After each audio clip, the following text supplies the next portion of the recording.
Hey, man. Michael, thank you so much. Welcome to Action A Go Go. Thank you for having me. It's my absolute pleasure. Today we're talking about Dominique, available October 11th. I had a chance to watch the movie. Intense stuff, very intense stuff. Cool. Cool, cool, cool. Thank you. It was meant to be intense. Excellent, excellent. So I guess how I wanted to start it was so you've done a lot of work with Miss Orlan, correct? Like she was in your very first movie? She did my very first movie. Yeah, yeah, yeah, yeah. We met a little while ago. Uh, she came in for the casting. Very beautiful. Uh, I she wasn't really right for the part. I didn't think when she first came in for the first movie we're talking about. But then when she did her audition, she blew me away. She blew me away. And I turned them. And when she came, well, actually, before she auditioned, my producing partner saw her. She showed us this modeling book, and I'm like, wow. I don't know if she's Lana, but I definitely think she's my type. Okay, but she did blow us away. There was like 200 or 300 girls who would audition for that film, and Oh, wow. yeah. And she had to learn, she had to do the film in another language. It wasn't even her language. She's Ukrainian and she had to do the film in Serbo-Croatian. Oh, So wow. yeah, yeah, it's a great movie. I'm thinking of re-releasing it sometime in the near future because I think there'll be some interest in her, you know. Very Yeah, and so she's been an inspiration for many years, and we've been very close. And even actually, she's been my muse. So I wrote even I don't know if you saw my other film, Savage. She was actually she inspired that project, and she inspired The Russian Bride, and she inspired Dominique. So she's inspired all these projects that I've written. It's kind of weird. Yeah, Well, you literally took the words out of my mouth. I was going to ask, is she your muse? And it's my see, muse. it seems like Absolutely. if it works, it works, Yeah, right? yeah. And with Dominique, we kind of came up with it together. Yeah. Excellent, excellent. Well, I definitely want to dive into that with her later because I will have a chance to talk to Yeah, her. yeah, yeah, yeah. I'm very excited for that. But I want to talk. So you direct, write, produce. So what was your writing process for this film? I noticed you've written a few of your own films so Yeah, far. yeah, yeah. I've written them all actually. Yeah, Okay. yeah. For this one, it's interesting because it was about 7 years ago. I wrote this movie called Rise of the Phoenix. It was about this assassin, this mysterious woman who the film opens in a church kitchen, and this white gringa is working in a church kitchen, cooking, and she's eventually you find out that she's an assassin, and she befriends this little boy whose sister's kidnapped by human traffickers. So it's a great script, and I couldn't, for some reason, I just could not get the financing to get that film made. It was just too big. It's very big. It has a lot of locations. It almost feels like a Bond film. It's really big. And so, like, what can I do to get this film going? Introduce this character to the world. And so I said, why don't I do a prequel? Show how she arrived in Latin America, and I'll have it take place just at a house. And I wrote it, and within a year, we got the financing. We were able to pull it together. The funny thing is, it was meant to be a small film, and it is compared to the other script. But yeah, so that's how it is. And then next thing you know, it came together. So her character came to life about 7 years ago, but this actual script was maybe like 3.5 years ago. Yeah. Wow, wow, very cool. And the movie is shot primarily in Colombia, right? The whole film was shot in Colombia. No, actually, the whole airplane sequence was shot in Chatsworth, Oh, wow. where I live. There's the rocks. We live right near some rocks, and who a friend of ours owns all the land. And so we decided, you know what? Because the thing is, in Colombia, we were supposed to shoot in Colombia. We wanted to get it done, but in Colombia, it's very hard to get salvage planes for movie productions. It's very expensive because of the cartels. They've kind of put like restrictions on letting planes go out and stuff like that. And so it would have been too expensive. So I said, you know, I'm just going to shoot that in LA, and we'll just make it look like Colombia. And then there's a couple other scenes, like, yeah, it's funny. Like they tore down the set too soon before we finished in Colombia. The Oh, wow. hallway that leads the hallway that leads to the bathroom, right? Where the soldiers break through the door and they try to get to the right. So I had to rebuild that hallway in my yard during Christmas.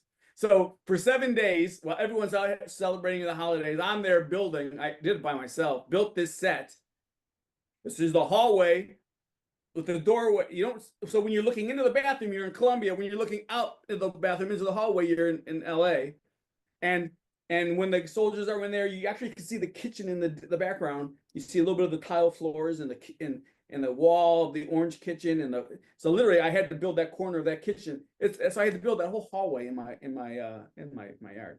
So some scene, and then there were some other insert shots shot in LA as well for the fight scene. I didn't get everything I needed there. So there's some inserts of like her under the bodies when she's like hiding. That's close up is in LA. I mean, you'd be amazed how we had to pull this movie together, man. For the money that we had. It's definitely guerrilla filmmaking. Yeah, that is awesome. You got your hands dirty. I love it. You got to.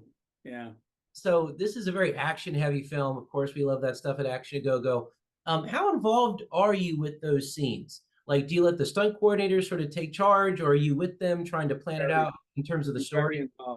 Funny thing is, I did this show years ago called Deadliest Warrior. I don't know if you remember that show, where samurai fights a gladiator, and then they would do a mashup, and I don't know if you remember that, but it was on Spike TV. So I did like 2 seasons of just the fight battles. That was all in my job. So I kind of got a lot of choreography experience from that. And so I am very involved. Actually, the whole night battle was I kind of came to me in the middle of the night, and I had to jump up, grab my camera, and record myself doing her moves to imagine how she would go through this 30 guys to try and take them out believably, right? So in my mind I created a pyramid. That said, I also worked with, after I had the idea, I met with James Liu. I don't know if you know James Liu, you probably do. He's a famous stunt choreographer. He did Big Trouble, Little China. He worked with Jackie Chan, a lot of people. So I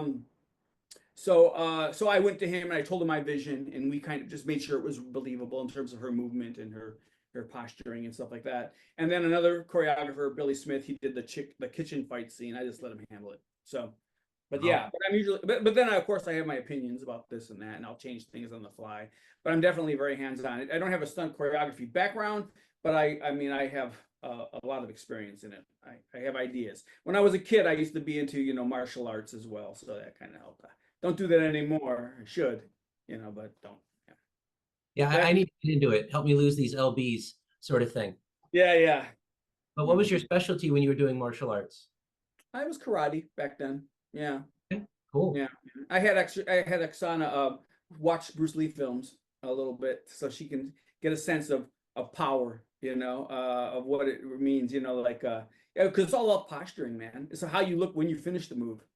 Seriously, it's like you can do the moves and the editing can make that stuff look good if you don't, right? But when you're done, where are you? And then also her vocalizing, it was very important. She came up with her own idea. You don't see that too often with Charlize Theron and all these other actresses who are doing action films. She's vocal. Dominique's vocal, right? Awesome. Yeah. No, obviously she does an incredible job. She carries the whole film, and she brings so much attitude to it. It's great. But with fighting, you mentioned that it's almost like dancing too, right? Like the choreography and the emotion that you're talking about, putting your acting into the dance, so to speak, in the fight. It's incredible when you see that emotion, and she does so much of it in this. Like she is all up. She did it all. I think we had a stunt girl for when she gets blown, for the pulling her and yanking her through the hallway during the explosion. We had a stunt girl for that. We didn't want to hurt her, and I think that was it. Maybe one or two other shots. But yeah. We had some other scenes planned too that we would have needed her, where she gets hit by a car in the final thing, but we cut that because of time. Anyway. Got it. Well, our time is short. Again, the movie's coming out October 11th. Very, very crazy film. Very good stuff. Congratulations on finishing, right? Getting another one in the till. Can't wait to see what you guys do next. And thank you so much. Yeah. Sequel. Hopefully. There you go. Rock and roll. Right, Take it easy. This is Derek Scarzella. Thank you so much for watching this video. Just doing a quick outro. Please like, subscribe, and comment. Above all, we want to hear what you have to say about this video, this movie, what it meant to you. Also, follow us on Instagram, Twitter, of course, YouTube. Check out our website, actionagogo.com. And of course, you can check out my own novels. Knuckle Crackbone, as well as the Vicious Game. Links are all down below. We also have a merch store if you want to enjoy our glorious Action A Go-Go electric logo, which is going to come right after this. And of course, again, thank you so much for watching. It's super appreciated. Hope you had a good time. I know we did. Bye.